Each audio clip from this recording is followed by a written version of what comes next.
मी माझ्या नेत्यांना आदरणीय अजितदादांना सुद्धा ही विनंती करणार आहे की आपण ज्यावेळेस शिव फुले शाहू आंबेडकर ही आपली विचारधारा आहे आणि त्यामुळे या महाराष्ट्रातील 18 पगड जाती, 12 बलुतेदार तसंच अल्पसंख्याक समाजाला हा अजितदादांच्या नेतृत्वाखाली हा विश्वास आहे की हा नेता मुळामध्ये जातीय त्यांच्या डोक्यामध्ये जातीयवाद हा नाहीच आहे आणि म्हणून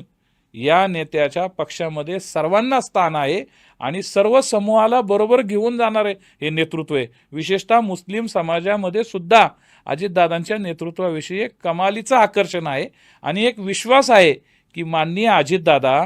आज राज्य सरकारमध्ये आहेत त्यावेळेस आपल्या समाजाला आपल्या